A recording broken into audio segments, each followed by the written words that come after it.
everyone, in this presentation I am going to discuss about differential staining. In my previous presentation I already discussed about smear preparation and staining techniques. Under staining techniques I already discussed about simple stain as well as negative staining. Only left out part is the differential staining. So let's talk about differential staining in this presentation.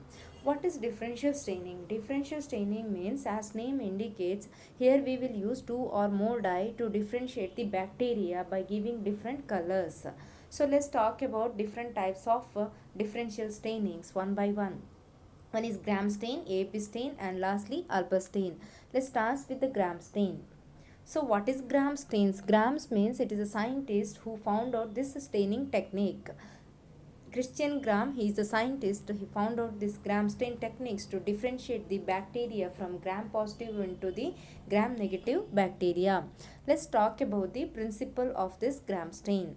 So before talking about the principle, you should know aware about the bacterial cell wall structure unless you don't understand the principle or procedure or interpretation of this gram stain. So I don't discuss much about the cell wall structure in this. It will be discussed with the next presentation when I discuss about the bacterial cell structure. Little bit knowledge I'll give about the cell wall to understand the principle. So cell wall of the bacteria will have a peptidoglycan layer. So the thickness of those peptidoglycan layer, it will be different in gram positive and gram negative bacteria. In case of gram positive bacteria, it has thick peptidoglycan layer which will contribute to differentiate the gram positive bacteria from the gram negative bacteria.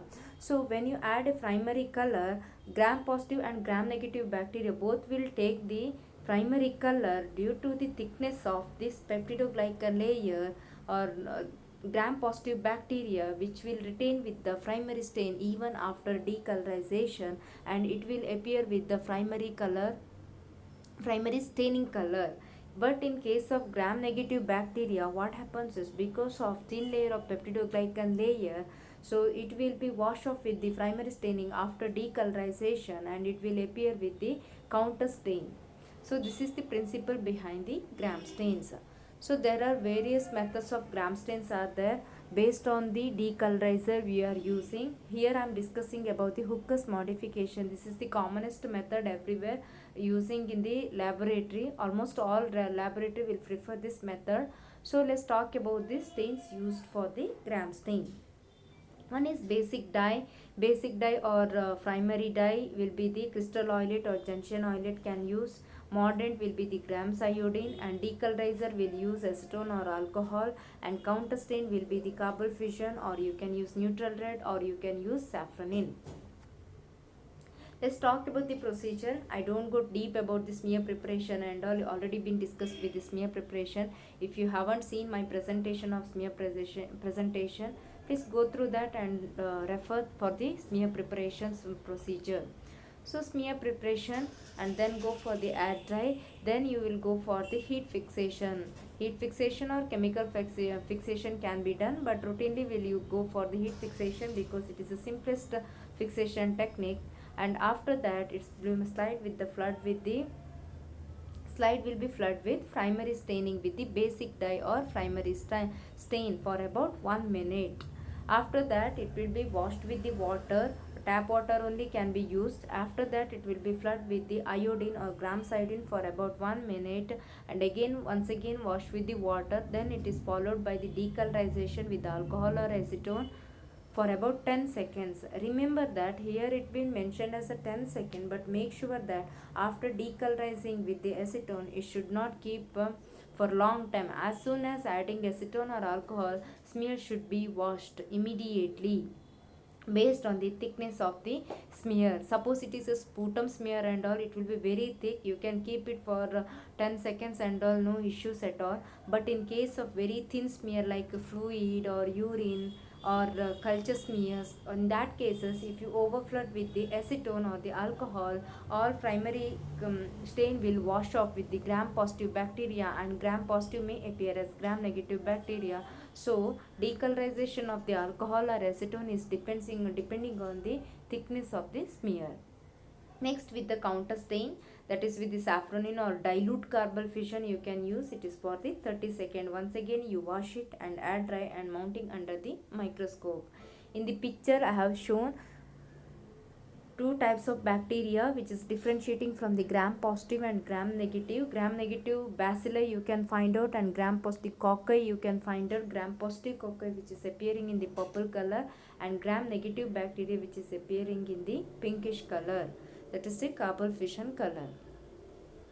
So let's see about the mechanism of the gram stains.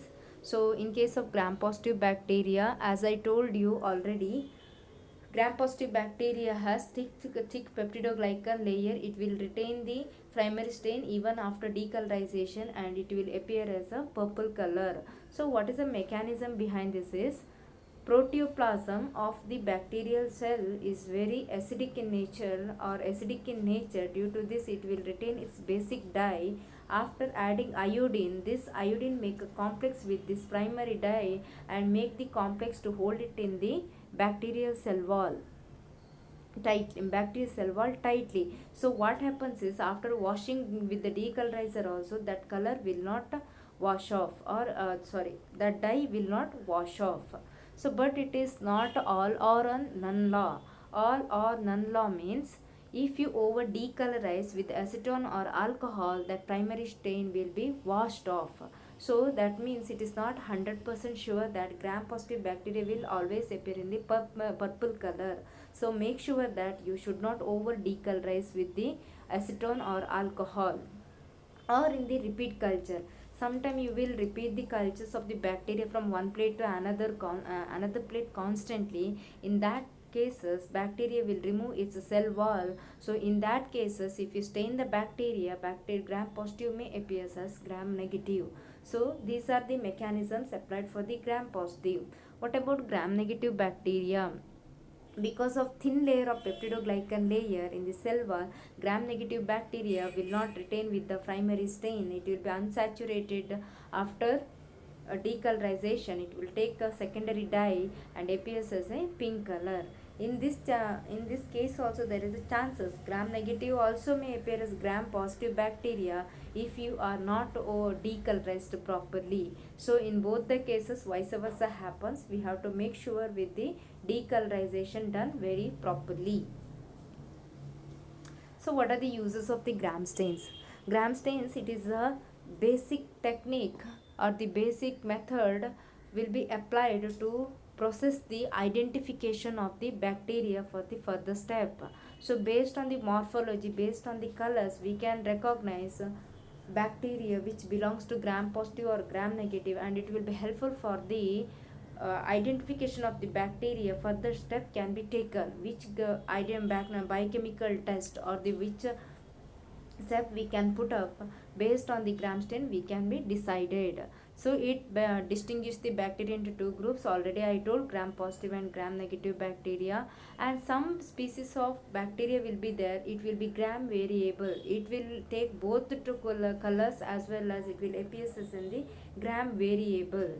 And then you can also identify some tissue cells, leukocytes or debris and inflammatory cells also with the gram negative color. So hope you understand the gram stain principle, procedure as well as the interpretation. Let's talk about the acid fast stain or the Ziehl-Neelsen stain. Ziehl-Neelsen means the form who modify the staining. First acid fast stain being developed by Paul Ehrlich in 1882. Later it's been modified by the Ziehl and Neelsen in 1885. Hence the name it is called Ziehl-Neelsen stain, shortly Zeden stain. So acid fast stain because the bacteria which has ability to withstand the primary color after washing with the acid or after decolorization with the acid. So that is what it is called, it as the acid fast stain. So let's talk about the principle of this staining. Before talking about principle, you should know that which purpose we are doing acid fast stain or Zeden stain. Zeden stain we are doing it for the identification of the Mycobacterium tuberculosis. So Mycobacterium tuberculosis structure is different from the other bacteria. That is what we cannot follow the gram stain. In the gram stain we are using some diluted dyes, and then we are staining and we are finding out with the different colors. But in case of tuberculosis bacilli, we cannot do that, because tuberculosis bacteria is made up, a cell wall is made up of lipid layer. It is called as the mycolic acid. So let's see about the principle of this staining technique. In this staining technique, we are using the strong solution of the carbonyl fissions with application of the intermittent heating. It's followed by the decolorization with 20% sulfuric acid and counterstain with the dye like methylene blue or malachite green, and over that background color bacteria will appears with the pink color. So, once stained with the primary stain, bacteria cannot be decolorized with strong mineral acids, hence they called it as acid fast bacilli. That means, so I already told you that even after decolorizing with the acid, so what will happen is bacteria will not remove its primary color. It has ability to withstand with that acid. So that is what it is called it as the acid fastness. It is due to the why acid fastness present, because I told you bacteria cell wall is made up of a lipid layer. That lipid mainly consists of mycolic acid. It is like a saponifiable wax, so it will not easily remove all its color or the whatever dye it has been taken up. It will not be easily removable. So it is useful staining for the Mycobacterium tuberculosis. Is a strong acid fast. It will appear in the pink color under the bluish or greenish background based on the counter stain you used. So, and also you can use it for the Mycobacterium leprae, nocardia or actinomycetes for this for the staining of this bacteria also. But make sure that these are all less acid fast, hence you have to reduce the concentration of the sulfuric acid while staining. Next, coming to the smear preparations, most probably this AFP stain we have used for this smear preparation for the sputum samples. So because TB will Mycobacterium tuberculosis mostly affect the pulmonary part, it causes the pulmonary tuberculosis. So that is what widely used for the sputum preparations. So I'll take an example as a sputum for this smear preparation. We'll use it for the other samples also. So let's talk about the smear preparations. How to do smear preparation? If you are taking a sputum sample, sputum will be like a salivary form, or it will be in a mucopurulent form, or it will be in a purulent form. So best sample is the purulent or the mucopurulent part. You are taking the sample or the for the smear preparation with the wooden stick, or you can use the loop wire. Make sure that if you are using loop wire, it should not cross contaminate from one sample to the another. So before passing into the another sample, it has to be sterilized properly, cool it, and again and you can use it for the another smear preparation. So RNTCP will guide for this is the wooden stick, because once you use that wooden stick, you can throw that after disinfecting. So that is the best technique. You can avoid the cross contamination from the one slide to the another slide. So you will make a uniform smear over this slide. What should be the thickness of the smear is the thickness of the smear should be, when you keep some news letters down to that slide, so you can read through the smear. That should be the thickness of the smear. If it is over thick or over thin, you cannot identify anything under the microscope. And then what should be the size of the smear? Smear size should not be very thin, it should not be too much size should not be very less, or it should not be a more also. So better you maintain the size is about 1 centimeter to 2 centimeter, or 2 to 3 centimeters. So you may not miss out the bacteria if you make this much of the size.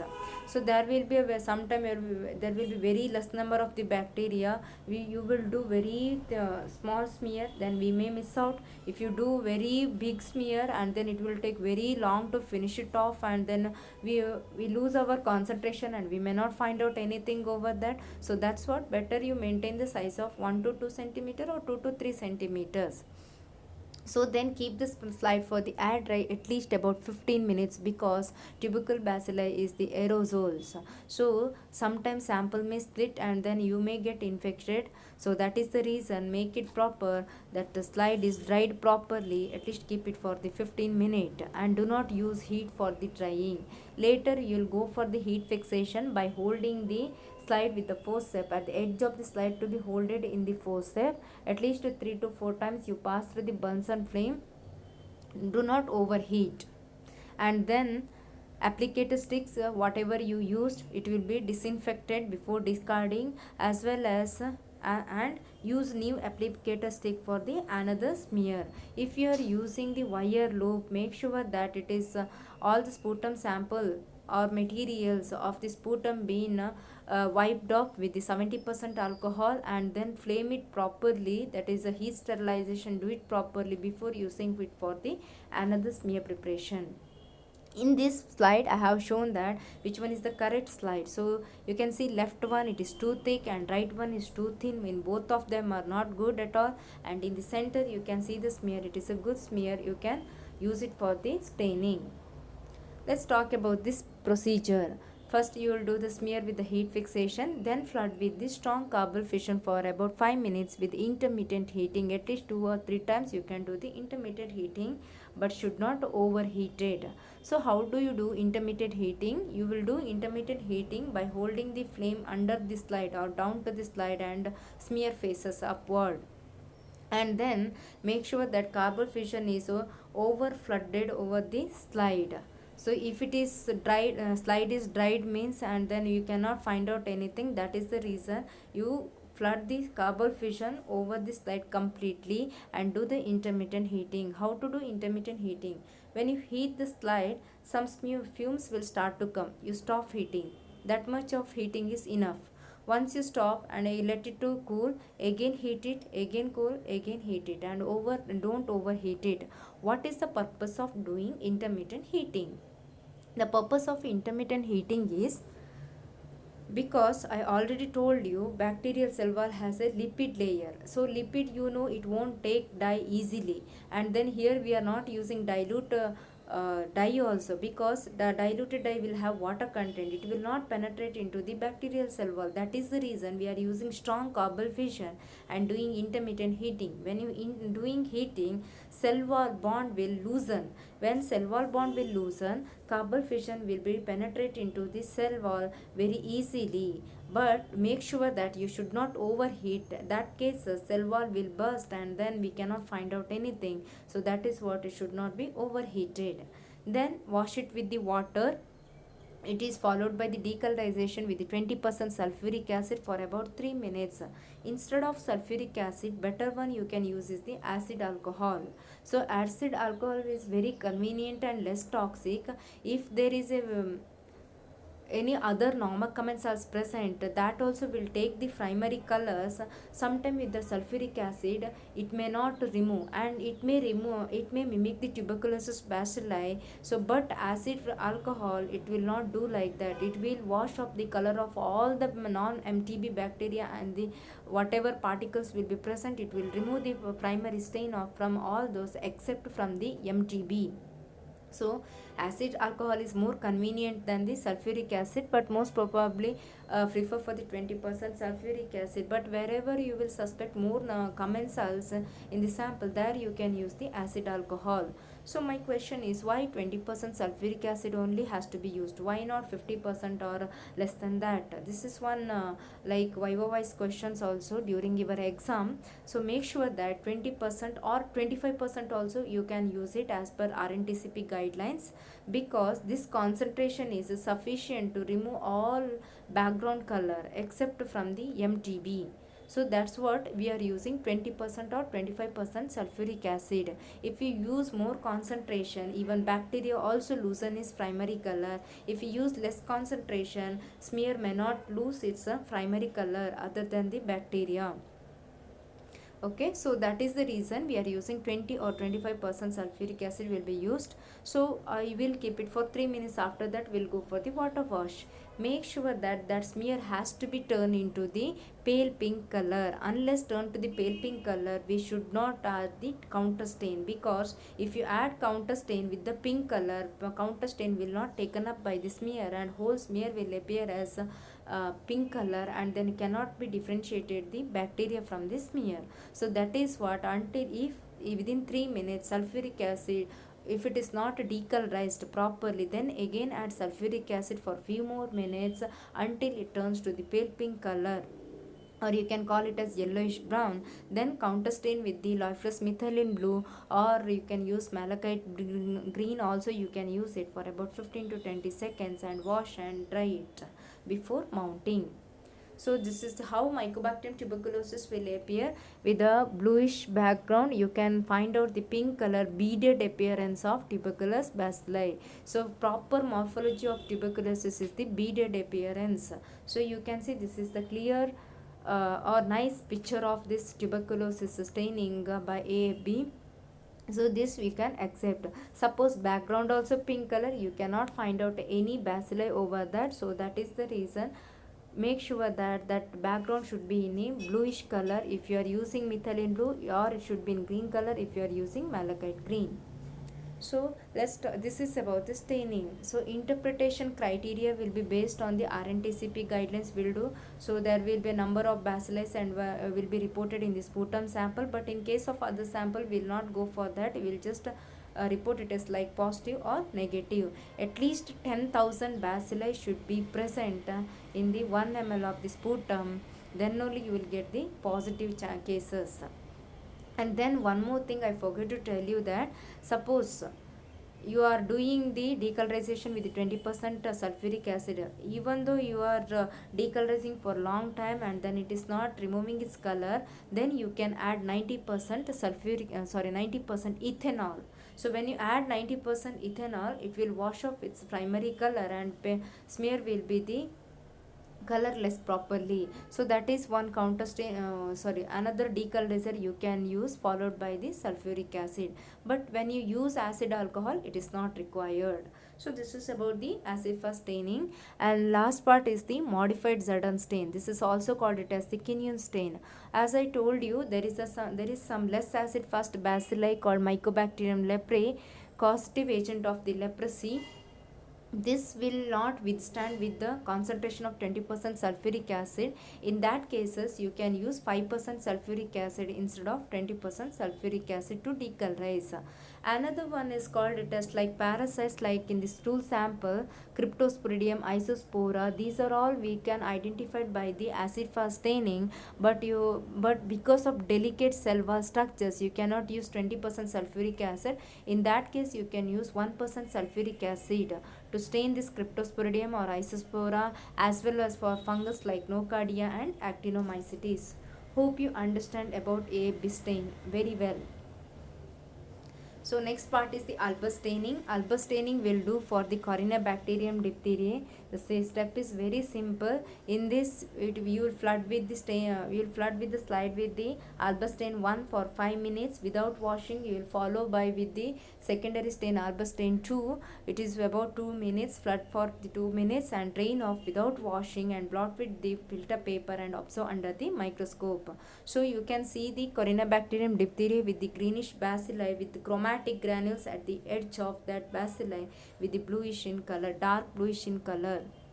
So arrangement of this bacilli, it is somewhat like a Chinese letter, so that's what it is called as a Chinese letter bacilli also. So this is about the differential staining. So any queries, any questions, if you have, please put it in the comment. I'll like to discuss about those comments. So if you like my videos, please subscribe my channel. Thank you.